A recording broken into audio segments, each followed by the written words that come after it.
Collingwood's day. What better way to honour a legend than a come-from-behind victory against your fiercest rival, Carlton, by 29 points.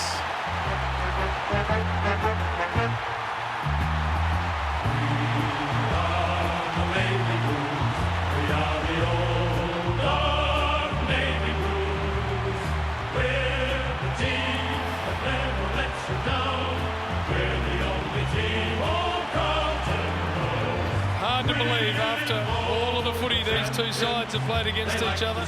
It's 128 apiece. Nuts. Great respect for one of the great names of the club. Sam Walsh with 38 possessions. And further to that, JB, it's just going through some of the numbers with Nige, and we just kept shaking our head. He's had 22 kicks at 82%, and he's played inside in the contest, 15 contested touches, 5 clearances, 4 of them in the centre bounce, 6 scoring involvements and 5 tackles. He's absolutely stuffed the stat sheet, and 2 contested marks just to add that layer to his game as well. Coming off 36-2 last week against the Cats, he's in incredible form. Abby.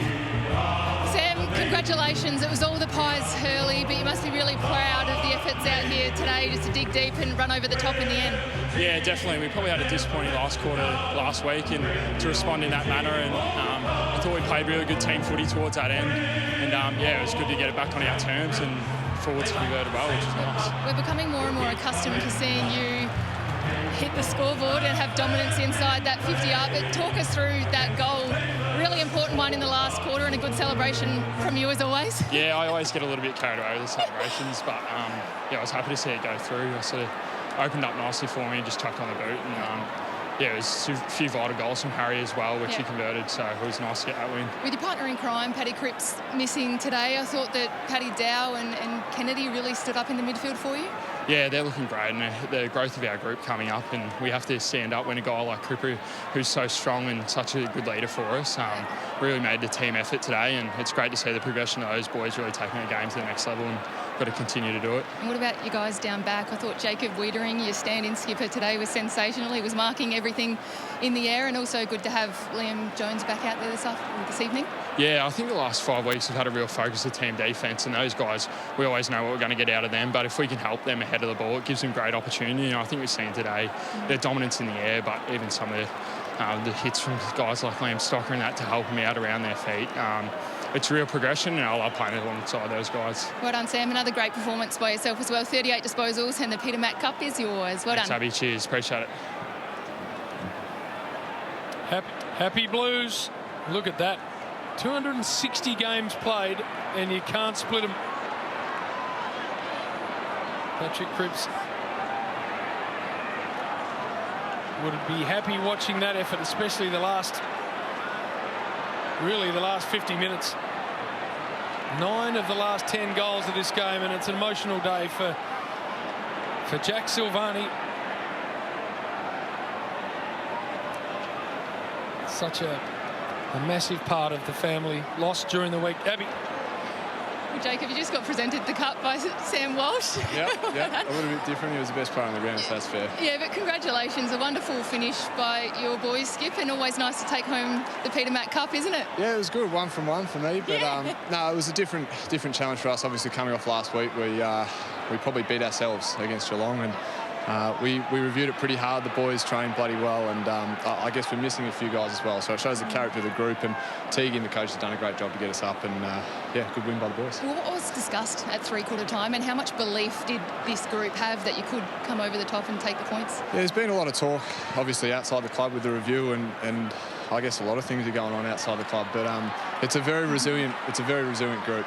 You'd be surprised how resilient we are, and the character we've got. The boys are pretty happy over there. But no, at three-quarter time, again, they were probably beating us early, and their uncontested marks hurt us, so we took it away. We played in front, and our defence held up, so it was good. Well, this win keeps you in 13th position, but finals are still a possibility. It's a long shot, but with 5 games to go, what does this group really hope to achieve? Finals is the goal, and we've probably got to win every game. I think 12 games gets us in the 8, so we'll just take it week by week and look to, I think it's North Melbourne next week, so the boys will recover well, and we'll go again. Thanks, Jacob. Congratulations, 1 from 1 as the skipper. Thank you very much. Enjoy the win. A sensational performance by the Carlton Footy Club, run out 29-point winners. Emotional day for the Silvani family. Jack Silvani, big hanger, reminiscent of his dad. Somewhat fitting, but huge drama, boys. We'll get to this game, make no mistake, but we've got the big Sydney derby coming up, and huge drama, late breaking news. 9 Giants players and officials have been withdrawn from this game. 6 Sydney Swans players and officials have also been drawn as a result of attending a game of rugby at Amy Stadium. I think it was Tuesday night. That's been reclassified as a Tier 2 setup. We can tell you that Callum Mills and one other, we're still waiting to get the other Sydney Swans players, have been dragged out of this game.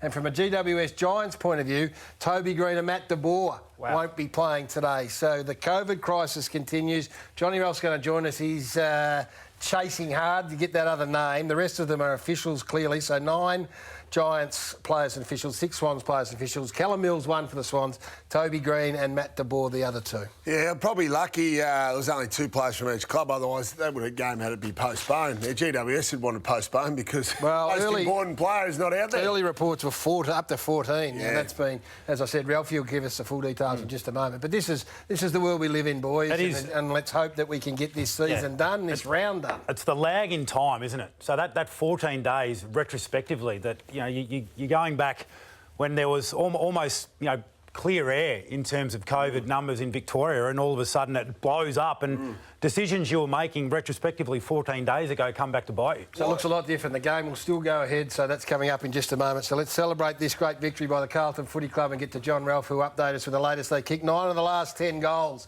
did the Blues, who at half-time trailed by 10 points. Second half of the second quarter, we felt just a change, and then from this point on, they smashed them in clearances, smashed them in contested footy, and it was just a barrage, and Big Harry kicked 4 in the last quarter. Yeah, he was outstanding, Gaz. The Pies got back out to 4 goals in front halfway through that third quarter, but they were dominant. The last 6 goals were the only 6 goals of the last quarter.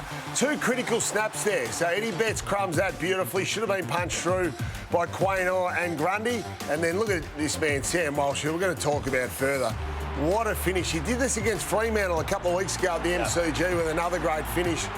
You can't stop him. His work rate is the best in the competition. Save the plaudits, because I do want to put you both on the spot on him in just a moment. Big Harry got motoring again. He was denied footy early in the piece, but he kicked 4 in the last quarter. Well, there's the value of the big key forward that manages to find a way. Big day for the Silvani family. I thought Jack Silvani, well, he did what he always does. He just gives great effort every week. Yeah, he gives great effort every week. But the value of Harry Mackay, so in a game that was separated by 2 goals at three-quarter time, for him to bob up and be the difference in the last quarter, kick 4 goals after what is a quiet day. I reckon that's a really big test psychologically for a player. When you get to three-quarter time, you're leading the Coleman, there's high expectation, and you haven't sniffed it.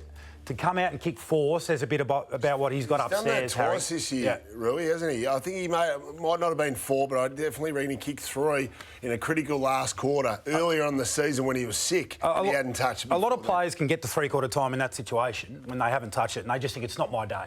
It's not, and they end up having a stinker. He's been the match winner. He's a good competitor, Harry Mackay. 128 wins apiece in the all-time ledger. Amazing. It is square with 4 draws, so the Peter Mac Cup goes to Carlton. Let's talk now about this man, Sam Walsh, whose numbers have been rolling through the bottom of the screen there as we've been talking.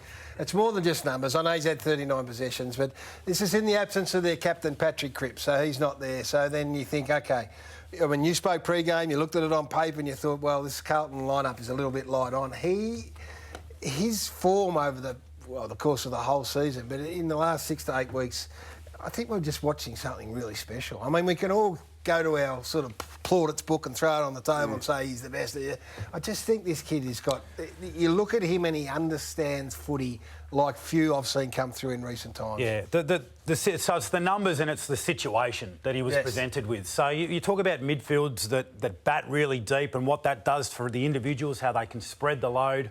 Well, the load well and truly fell on this man's shoulders today. They've only had 3 players. Carlton have over 20 possessions. Yeah. And he's had 39. So the gap between him and the next biggest ball winners and contributors from that point of view for Carlton was enormous. I mean, with Cripps out as well, the clearance numbers, it was a smashing. It's a good sign. It's a great sign. No Cripps, so Kennedy steps up. And Kennedy and Dow stepped up. Fisher come back in the lineup, so I think he helps their run. That's what they have been lacking. You've been critical of Carlton's ability to run and spread from the contest. It's interesting, Sam Walsh, he can win the Brownlow Gas. With their run home, if they get hot, there's still a chance to make finals. Absolutely. They're a smoky. 7 wins they're under now. There's 5 games to go. You'd need to win them all. But, hey, they did what they had to do to keep the season alive. And David Teague, I mean, there would have been some disastrous ramifications if it hadn't kept tracking the way it did. Collingwood have been brilliant in the last quarter as well over the past month. So to dominate the way they did was great. Carlton fans, sit back and enjoy this.